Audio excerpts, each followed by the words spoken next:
దైవ మర్మములు. సహోదరుడు భక్త సింగ్ గారి అనుభవంలో దేవుడు ఆయనకు బయలుపరిచిన దైవ మర్మములు. నవంబర్ 7.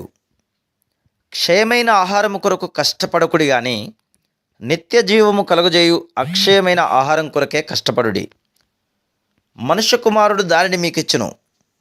ఇందుకై తండ్రి అయిన దేవుడు ఆయనకు ముద్ర వేసి ఉన్నాడని చెప్పాను.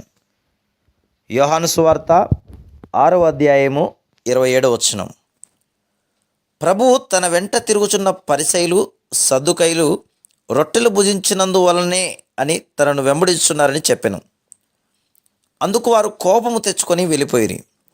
యోహాను సువార్త 6:1, 5, 26, 27, 66 వచనములు. ఏ ప్రయాసము వంట చేయు శ్రమయనను లేక అద్భుతముగా ఆహారం పొందుట ఎంతో చక్కగానున్నది కదా అని వారు భావించిరి. 26, 27 వచనములలో ప్రభు ఇట్లనుచున్నాడు, మీరు రొట్టెలు భుజించి తృప్తి పొందుట వలనే నన్ను వెదుకుచున్నారు. క్షయమైన ఆహారము ఎట్టిదైనను మీరు తినుట వలన తృప్తి ఎన్నటికీ పొందలేరు. జీవాహారము నేనే, మీరు నన్ను భుజించవలను. నన్ను తినుట ఎట్లో నేర్పెదను, అప్పుడు మీరు శాశ్వతంగా జీవించగలరు. ఈ మాటలు వినినప్పుడు వారు కోపము తెచ్చుకొని ఆయనను విడిచి వెళ్ళిపోయిరి. ప్రవచనములు వారికి పరిచయం అయినను ఆత్మీయంగా కేవలము గ్రుడ్డివారై ఉండిరి. అందుచేతనే వెళ్ళిపోయిరి. ప్రభువుకు అంత సమీపంగా వచ్చి ఉండిరి కానీ ఏమీ పొందలేకపోయిరి. దేవుని రాజ్యమును పొందగలిగి ఉండి వట్టి చేతులతో వెళ్ళిపోయిరి.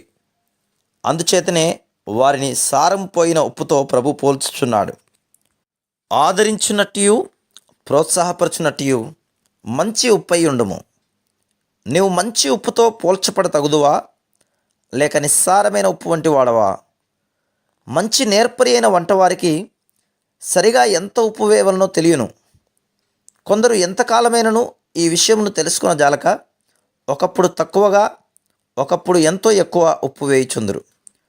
సరిపోవునంత ఉప్పు వేసిన ఎడల ఆహారము ఎంతో బాగుగాను రుచికరముగాను ఉండును.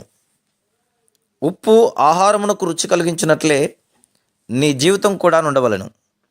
నీవు ఎక్కడుండినను, నీవు ఎక్కడికి వెళ్ళినను, నీవు ఎవరి మధ్య నుందువో వారికి సంతోషం కలిగించినట్టు ఉప్పుగా నీ జీవితం ఉండవలెను. బోధకులమైన మాకు ఉప్పు ఇష్టం.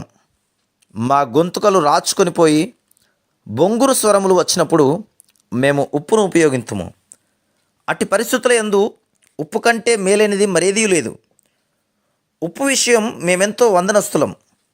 కొంచెం ఉప్పు వలన ఎంతో లాభం కలుగుచున్నది. నీ జీవితం కూడా ఇట్లే ఉండవలెను. Praise the lord.